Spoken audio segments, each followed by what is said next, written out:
Hare Krishna. We continue reading from Bhagavad Gita as it is. We are going to begin with chapter 4, which is entitled Transcendental Knowledge. So text 1, Shri Bhagwan Ovacha Imam Vivasvate Yogam Proktavan Aham Avyayam Vivasvan Manave Praha Manur Ikshva Kave Abravit. The personality of Godhead, Lord Sri Krishna said, I instructed this imperishable science of yoga to the sun god, Vivasvan, and Vivasvan instructed it to Manu, the father of mankind, and Manu in turn instructed it to Ikshvaku. Purport by His Divine Grace A.C. Bhaktivedanta Swami Srila Prabhupada. Herein we find the history of the Bhagavad Gita traced from a remote time when it was delivered to the royal order of all planets, beginning from the sun planet. So Krishna is saying that he first spoke this knowledge of Bhagavad Gita, imperishable, this science, and he's calling it science of yoga. So the knowledge, the spiritual knowledge, the knowledge of Bhagavad Gita is eternal, eternally being spoken. And it's a science of yoga, Krishna is saying. See, the knowledge of God is a science, it's practical. It's not just something which is, just an idea or just a philosophy that you can't practically do anything with. No, the practical application of knowledge. So he spoke this Bhagavad Gita, imperishable science of yoga. This Bhagavad Gita, he spoke to sun god, Vivasvan, in the beginning. So Vivasvan is the king of the sun planet. The kings of all planets are specially meant for the protection of the inhabitants, and therefore the royal order should understand the science of Bhagavad Gita in order to be able to rule the citizens and protect them from material bondage to lust. So our earth was also before, when the kings used to rule, there would be one ruler ruling the whole earth, the emperor. And Krishna always wanted to let that emperor be a devotee, Raja Rishi. That's the reason in the Kurukshetra war, Yudhishthir was again reinstated. Yudhishthir was made the king of the emperor of the world, because that's what Krishna always wants, that the planet should be ruled by the Raja Rishis, the kings who are actually sages, who are actually devotees. Why? In that way, they will be able to take care of all the citizens of the planet in a very nice manner. They will take care of them materially, make sure everyone is taken care of materially, all the material needs are met, and as well as everyone is given an opportunity to advance in self-realization. So protect them from material bondage to lust. Okay. So human life is meant for cultivation of spiritual knowledge in eternal relationship with the Supreme Personality of Godhead, and the executive heads of all states and all planets are obliged to impart this lesson to the citizens by education, culture, and devotion. So what is the goal of human life? Goal of human life is to cultivate this spiritual knowledge. Spiritual knowledge. And what is the spiritual knowledge? Who am I? Who is God? And what is my relationship with him? And so what is that Krishna is saying, that all the planets, the rulers of all the planets, should make this facility for all the citizens. All the citizens. So not only in this earth planet, all the other different planets. There's so many different planets and so many universes. That is the responsibility of the leader of the planet, to make everyone God conscious, to help everyone in self-realization. In other words, the executive heads of all states are intended to spread the science of Krishna consciousness so that the people may take advantage of this great science and pursue a successful path, utilizing the opportunity of the human form of life. This is the Because it's only in the human life that we can actually go back to Godhead. We can actually realize who we truly are. And so the facility is there. Krishna did make the facility in that way. And that's the reason he says, whenever the or religious principles are lost, I come myself again. I come millennium after millennium to reestablish the religious principles, to annihilate the miscreants and to protect the devotees. In this millennium, the sun god is known as Vivaswan, the king of the sun, which is the origin of all planets within the solar system. In the Brahma Samhita, it is stated, in the Brahma Samhita, it is stated, Yakchaksur Esha Savita Sakala Grananam Raja Samasta Suramurtir Ashesha Tejaha Yasya Naya Brahmati Samvrita Kala Chakro Govindam Adi Purusham Tam Aham Bhajami. Let me worship, Lord Brahma said, the Supreme Personality of Godhead, Govinda, Krishna, who is the original person, and under whose order the sun, which is the king of all planets, is assuming immense power and heat. The sun represents the eye of the Lord and traverses its orbit in obedience to his order. So Brahma Samhita, they are the beautiful prayers sung by Brahmaji after he got the spiritual knowledge.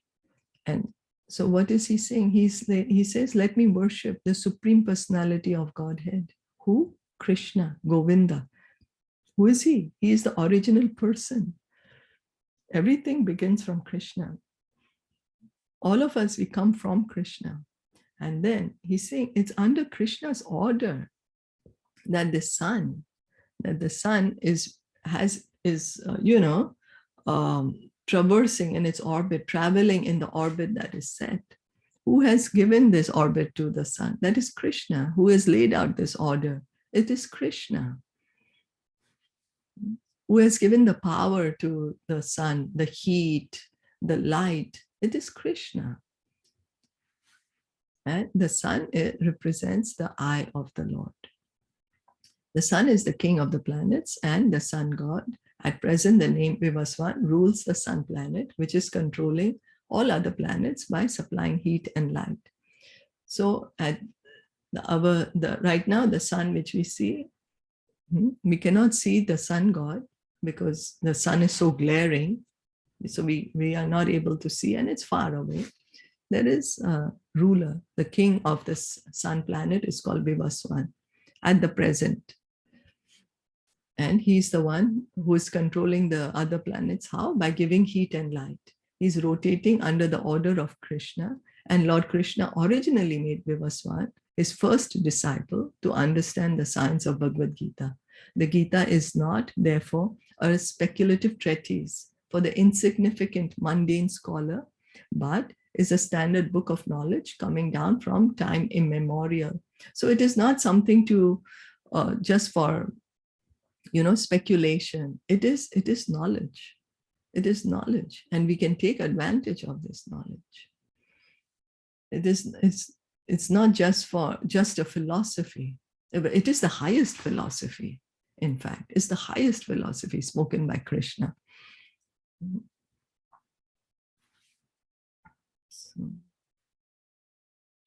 Okay, in Mahabharata, Shanti Parva 348, 51 to 52, we can trace out the history of the Gita as follows. Treta Yugadao Chatato Vivaswan Manavedadao Manuscha Loka Briti Artham Sutta Yekshva Kave Dadao Ikshva Kuna Cha Kathito Vyapya Lokan Avasthitaha. In the beginning of the millennium known as Treta Yuga, the science of the relationship with the Supreme was delivered by Vivaswan to Manu.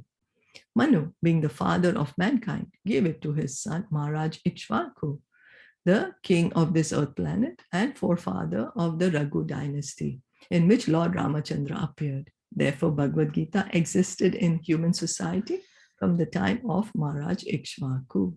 So in Mahabharata, the history of the Gita is said that Vivaswan gave it to Manu. Manu gave it to his son Ikshvaku.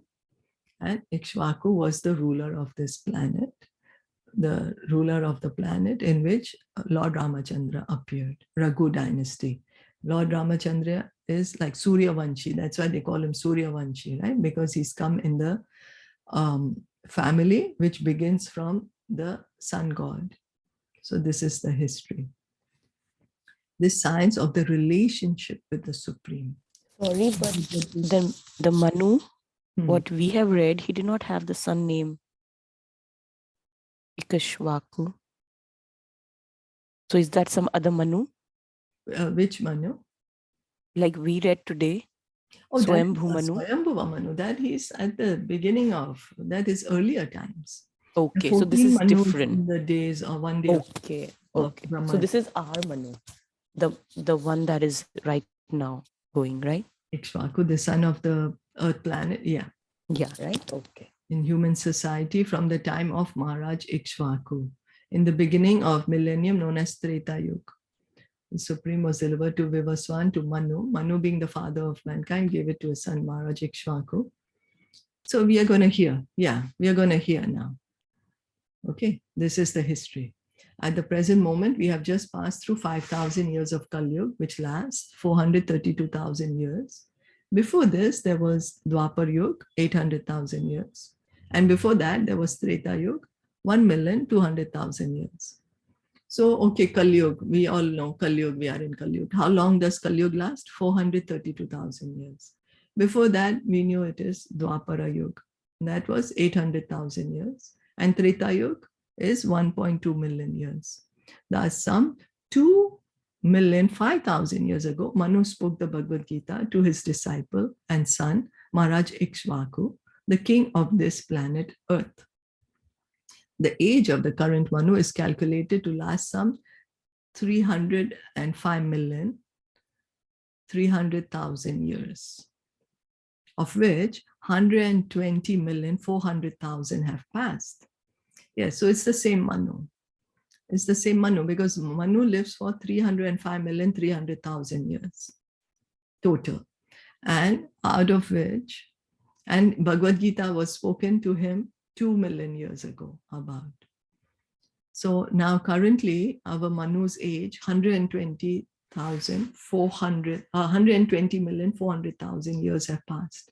Accepting that before the birth of Manu, the Gita was spoken by the Lord to his disciple, the sun god Vivaswan, a rough estimate is that the Gita was spoken at least 120,400,000 years ago. And in human society, it has been extant for 2 million years. Yeah. So the sun god presently is Vivaswan. Krishna spoke this Bhagavad Gita 120 million years ago about to Vivaswan. Then about 2 million years ago, Vivaswan spoke it to the Manu who is currently here.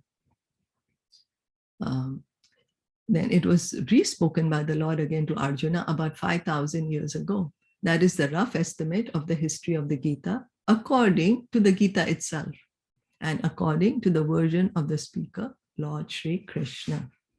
So in human society, Bhagavad Gita knowledge has been about 2 million years.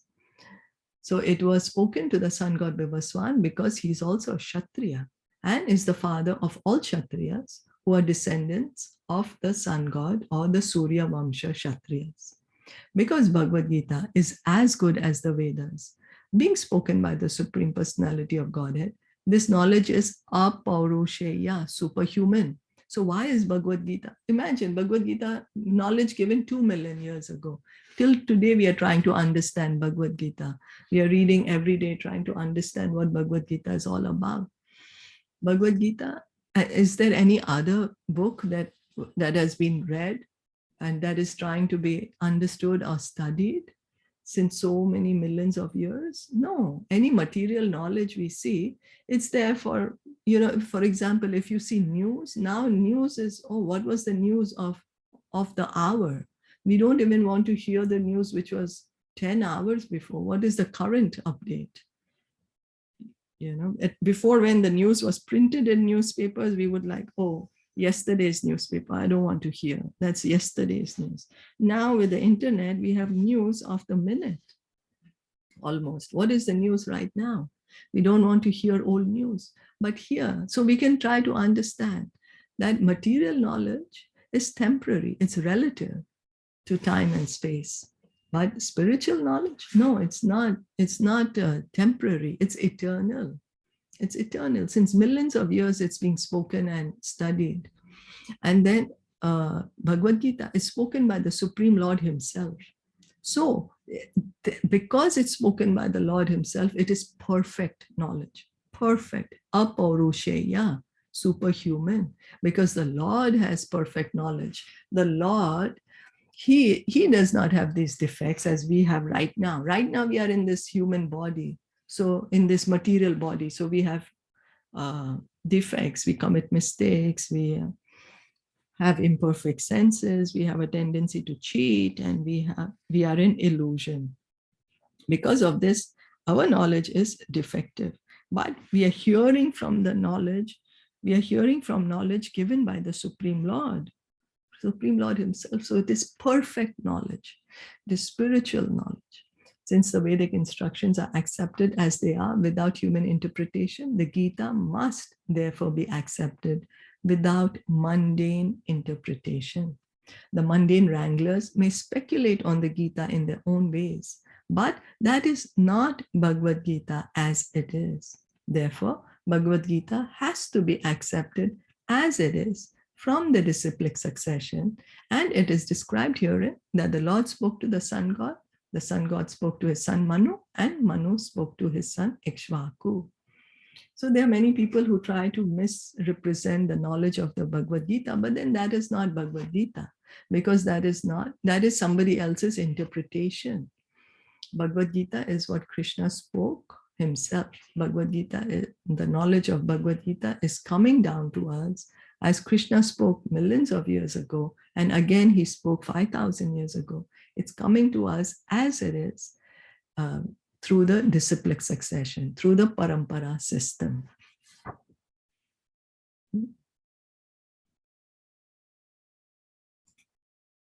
So we'll stop here for today. Any comments? Just explaining the basic lineage, like how this has come into the human society, right? Yeah, that Krishna is telling that the knowledge of Bhagavad Gita is eternal, millions of years ago also he spoke.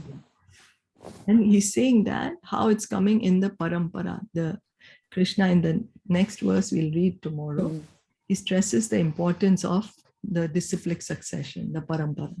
And then why this has, so that's why this has been, chapter is, has the title Transcendental Knowledge. Yeah. Because they're telling that how it was passed on, right? Yes. Divya Gyan. Divya Gyan. Yeah, the transcendental. He's going to speak about the Divya Gyan.